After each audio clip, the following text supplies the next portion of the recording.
अस्सलाम वालेकुम स्टूडेंट्स। क्या हाल है आपके? ठीक है, उम्मीद करता हूँ आप सब खैरियत से होंगे। I am Ayaz Anjum. I will teach you mathematics of class 10th। So welcome to online forum of Raydan Shine school. चलें जी, आगे चलते हैं और हमने देखते हैं हमने क्या पढ़ना है। आज जो हम पढ़ने जा रहे हैं लेक्चर नंबर 3 में, जो कि बेस करता है हमारे चैप्टर नंबर 2 पर, और नाम है इसका system of real numbers, exponent and radicals. इसमें पढ़ना क्या है हमने? टॉपिक का नाम है laws of exponent. This topic is very important for chapter number 2। अगर हमने लॉ ऑफ एक्सपोनेंट को के कॉन्सेप्ट्स को बड़े क्लियरली पढ़ लिया तो हमें चैप्टर नंबर 2 सॉल्व करने में कोई परेशानी नहीं होगी। तो चलते हैं आगे, देखते हैं कि हमने क्या पढ़ा है। तो आइए अब बारी बारी डिस्कस करते हैं हम कि हमारे पास लॉ ऑफ एक्सपोनेंट्स के कौन कौन से लॉ होते हैं। पहला हमने पढ़ना है law of product of power. क्या लिखा हुआ है, क्या है भाई? Product of different powers having same base, exponents are to be added. अच्छा, यहाँ पे आपने गौर किया होगा कि मैंने डिफरेंट पावर्स को हाईलाइट किया हुआ है रेड कलर से। इसका क्या मतलब है? हमारा फोकस होना चाहिए इस रेड कलर पर, इस वर्डिंग पर, डिफरेंट पावर्स। ठीक है जी। तो अगर मैं इसको फर्स्ट लॉ ऑफ एक्सपोनेंट को उर्दू में आसानी से इसको डिस्क्राइब करूँ तो क्या होगा? वो ये है कि अगर कोई भी बेसिस आपस में प्रोडक्ट यानी कि मल्टीप्लाई हो रही हों तो उनकी पावर्स को ऐड कर देंगे। एग्जांपल में आप देख सकते हैं, इफ ए की पावर 1 मल्टीप्लाई ए की पावर 1 मल्टीप्लाई ए की पावर 1, तो उसको हमने लिखा, ए को एक मरतबा लिखा और उनकी पावर्स को प्लस कर दिया। 1 plus 1 plus 1 is equal to 3। यानी कि हमारा जो पहला लॉ है उसमें क्या है? उसमें यह है कि अगर बेसिस एक जैसे होंगे तो इनकी पावर्स को ऐड कर दिया जाएगा। ठीक है जी, आइए बात समझ। चलें जी, इसी तरह अब हमने पढ़ना है दूसरा लॉ, जिसका नाम है law of power of product. ठीक है जी। इसमें क्या है? इसमें हाईलाइटेड वर्ड क्या है? Product of two numbers. यानी कि प्रोडक्ट, प्रोडक्ट से मुराद अगर कोई दो नंबर्स आपस में मल्टीप्लाई हो रहे हों। ठीक है जी। तो यहाँ पे क्या है, हम पूरा लॉ पढ़ लेते हैं। पूरा लॉ है, the power of the product of two numbers is equal to the power is equal to the product of power.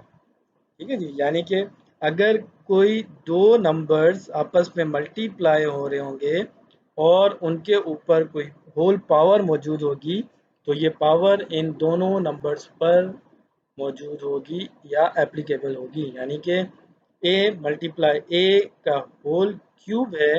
इससे मुराद क्या है कि ए इस ये जो पावर 3 है इस ए के ऊपर भी है और ये पावर 3 इस ए के ऊपर भी है। यानी कि ए की पावर 3 मल्टीप्लाई ए की पावर 3। ठीक है जी। तो ये हमारा हो गया दूसरा लॉ।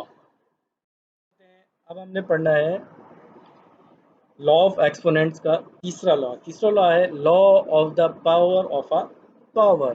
क्या मतलब हुआ? पहले हम इसको पढ़ लेते हैं। हाईलाइटेड वर्ड इसमें रेड कलर से क्या है? Power of a power. अब इसमें हमने पढ़ना है कि ये लॉ होता क्या है।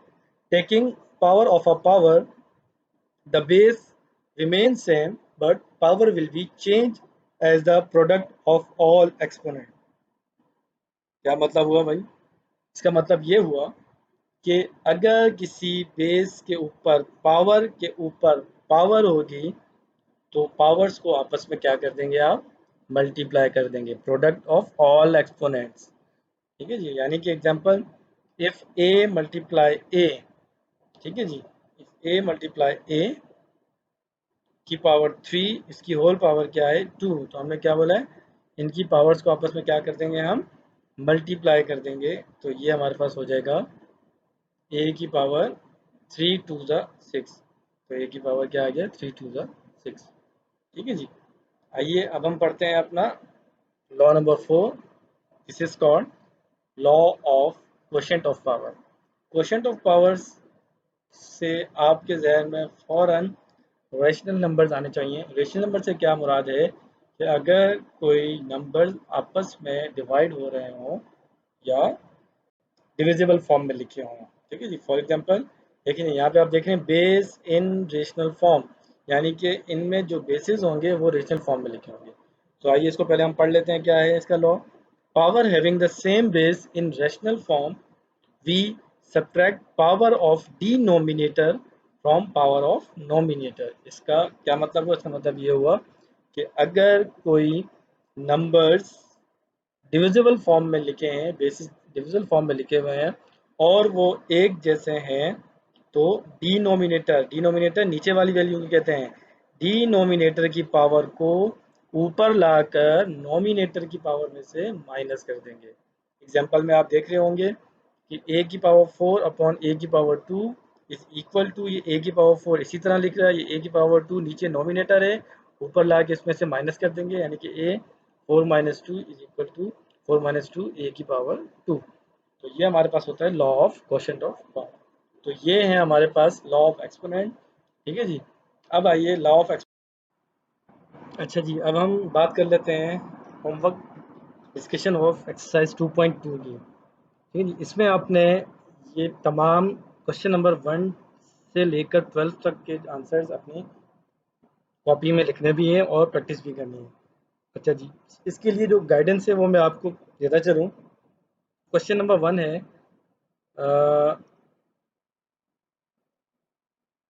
Right the base and exponent in each of the following. अच्छा जी, तो यहाँ पर हम जैसा कि पहली क्लासेस में भी पढ़ते हुए आए हैं कि जो नीचे वाली वैल्यू होती है उसको आप कहते हैं बेस, और बेस के ऊपर जो छोटी सी वैल्यू होती है इसको हम कहते हैं पावर।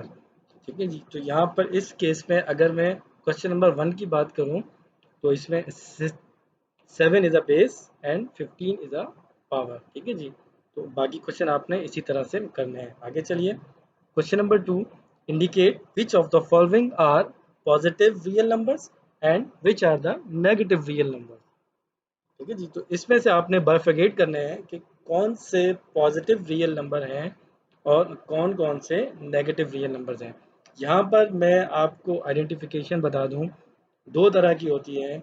जिस बेस की पावर इवन नंबर होगी वो आपके पॉजिटिव रियल नंबर होंगे, और जिस बेस की पावर इवन नंबर होगी वो हमारे पास क्या कहलाएंगे?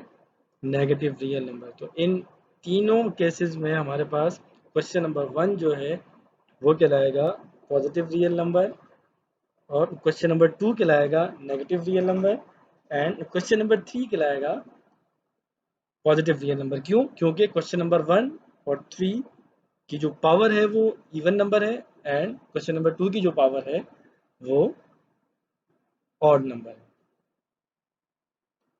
चलें जी, आगे चलते हैं। इसी तरह, which is the correct way of finding the value of 38 into 83 की पावर 9।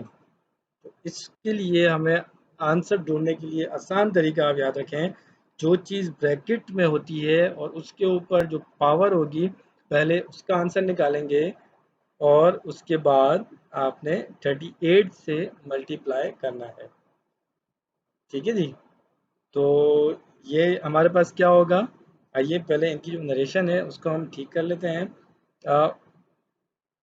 फर्स्ट नरेशन है, we first multiply 38 with 83 and then find the ninth power of this product. जी स्टूडेंट्स, क्या ये सही है? नहीं। इसी तरह आइए दूसरा स्टूडेंट्स, दूसरा sentence, we first find the ninth power of 83 and then multiply it with 38। Yes, it is correct. कि पहले मैंने आपको बताया कि जो 83 की नाइन्थ पावर होगी उसका आंसर निकालेंगे और उसको मल्टीप्लाई कर देंगे 38 से। तो अगर मैं आपसे कहूँ तो क्या हुआ भाई? The option number 2 is the correct answer. ठीक है जी। आइए अब मजीद डिस्कस कर लेते हैं। Simplify of the following letters A B C etcetera represent real number. Real number represent करना है। अच्छा जी, यहाँ पर हमारे रूल्स अप्लाई होंगे। वो रूल्स क्या हैं कि अगर बेसिस की पावर एक जैसे हो जाएंगी तो उनकी पावर्स को आपने ऐड करना है। ठीक है जी। तो इसका जो प्रैक्टिस क्वेश्चन है वो मैंने अगली स्लाइड के अंदर ऐड किया है, तो आइए उसको वहाँ पर जाके हम डिस्कस करते हैं। जी, ये देखें जी, आपका क्या है, homework practice question number of exercise number 2.2 and this is question number 7 of exercise 2.2।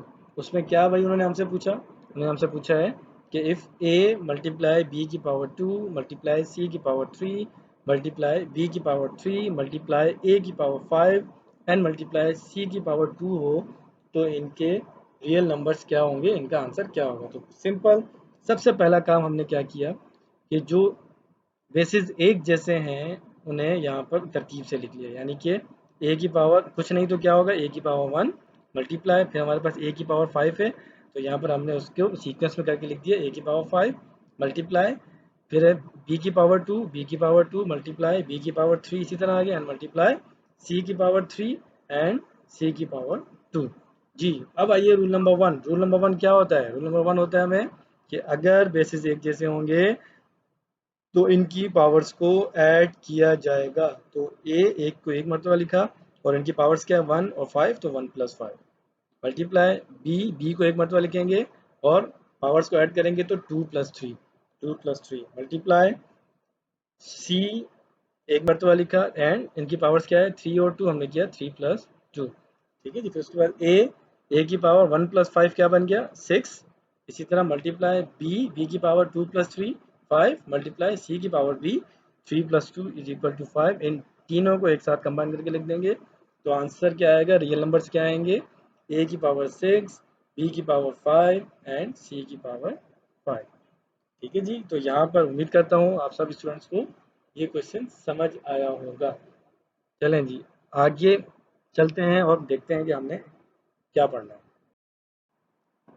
अब हमारे पास आ रहा है homework discussion of exercise number 2.3। 2.3 के भी आपने होमवर्क में अपने क्वेश्चन नंबर 1 से लेके 13 तक सॉल्व करने हैं और इसके लिए मैं आपको हिंट्स दे देता हूँ। यहाँ पर आप मोस्टली और मोस्ट प्रॉब्ली रूल नंबर 2 और 3 यूज़ करेंगे। लॉ नंबर 2 और 3। लॉ नंबर 2 क्या है, अगर मैं उसको सिंपल वर्डिंग में कहूँ, आसान अल्फाज में, कि अगर किसी भी बेस के ऊपर पावर के ऊपर पावर आ जाएगी तो पावर्स को आपस में मल्टीप्लाई किया जाएगा। ठीक है जी, एग्जांपल क्या है, अगर 10 की पावर 3 मल्टीप्लाई 2 है तो क्या होगा, 10 = 3 2 6, यानी कि 10 की पावर 6 इसका आंसर होगा। आगे वाली स्लाइड में मैंने प्रैक्टिस क्वेश्चन ऐड किए हुए हैं, वहाँ पे जाके हम उसको मज़ीद डिटेल से पढ़ लेंगे। ठीक है जी, और इसी तरह यहाँ पर अगर आप देखेंगे तो आपके पास यहाँ पर अपॉन में जो वैल्यूज़ हैं डिविजिबल फॉर्म में है, रेशनल नंबर्स में, यहाँ पर आपका लॉ नंबर 3 अप्लाई होगा, जो कि क्या होता है, लॉ नंबर 3 आपका होता है कि अगर आपके बेसिस अपॉन या डिविजिबल फॉर्म में एक जैसे होंगे तो नीचे वाले डिनोमिनेटर्स की पावर को ऊपर लाके नोमिनेटर की पावर में से माइनस कर दिया जाएगा। ठीक है जी, तो ये बात उम्मीद करता हूँ आपको ये लॉज याद होंगे। अब आइए, अब हम अगली स्लाइड के ऊपर मूव करते हैं जहाँ पर हमने इन क्वेश्चंस की प्रैक्टिस को समझना है और सीखना है। चलें जी, आगे चलते हैं। जी, ये देखिए, यहाँ पर आपका homework practice question of exercise 2.3। उसमें अगर मैं ले लूँ 2.3 का क्वेश्चन नंबर 10, तो वो ये है हमारे पास, m+n का होल की पावर 7 मल्टीप्लाई p+q की होल पावर 5 अपॉन m+n की पावर 6 एंड p+q की होल पावर 2। जी, रूल नंबर 3, बेसेस एक जैसे हो गए, डिनोमिनेटर की पावर को ऊपर ले जाके उसमें से माइनस कर देंगे। तो हमने क्या किया, m+n की पावर 7 पहले से मौजूद थी -6। इसी तरह p+q, ऊपर क्या है, नोमिनेटर की पावर 5 है, डिनोमिनेटर की पावर 2 है, तो उसको ऊपर ले जाके हमने माइनस कर दिया तो क्या आ जाएगा, -2। सो m+n = 7 - 6, 1 1 हम जो है पावर में लिखते नहीं है। p+q 5 - 2, 5 में से 2 माइनस किए 3, तो p+q = 3। ठीक है जी, तो बाकी ऊपर वाले जो क्वेश्चन है आपने इसी तरह से सॉल्व करने हैं। एक क्वेश्चन मैंने और मजीद हल कर दिया था, वो है आपका क्वेश्चन नंबर 3। इसमें हमारे पास रूल नंबर 2 अप्लाई होता है कि बेस की पावर के ऊपर पावर्स हों तो ऑल पावर्स को आपस में हमने मल्टीप्लाई करना है। So we have 3 into 2 multiply by 2 multiply by 2, 2 multiply by 2 multiply by 2, यानी कि 3 की power 2 to the 4 and 4 to the 8, 3 की power 8। This is our answer. चलें जी आगे चलते हैं, आगे देखते हैं जी स्टूडेंट्स। तो ये आपका होमवर्क है। होमवर्क क्या है हमारे पास? पहले में do practice exercise number 2.2 of question number 1 to 12, यानी कि आपने एक्सरसाइज नंबर 2.2 के क्वेश्चन नंबर 1 से लेकर 12 तक जो है इनकी प्रैक्टिस करनी है। And also right these question in your maths copy, और इन्हीं क्वेश्चंस को अपनी मैथ्स की फेयर कॉपी में उतारना है। और इसी तरह दूसरा होमवर्क क्या है आपका? Do practice of exercise 2.3 of question number 1 to 13, यानी कि एक्सरसाइज नंबर 2.3 की आपने क्वेश्चन नंबर 1 से लेकर 13 तक प्रैक्टिस भी करनी है। And also right this question in your maths copy. ये आपने अपनी मैथ्स की फेयर कॉपी में भी इनको उतारना है। तो स्टूडेंट्स यहाँ पर हमारा ये लेक्चर ख़त्म होता है। उम्मीद करता हूँ आप तमाम स्टूडेंट्स को आज का लेक्चर समझ आया होगा। मज़ीद क्यूरी के लिए आप मुझे डिस्कशन के फोल्डर में अपने कमेंट्स कर सकते हैं, मैं उसको आपको उसमें जवाब दूंगा। तो अपना बहुत बहुत ख्याल रखिएगा। अल्लाह हाफिज़।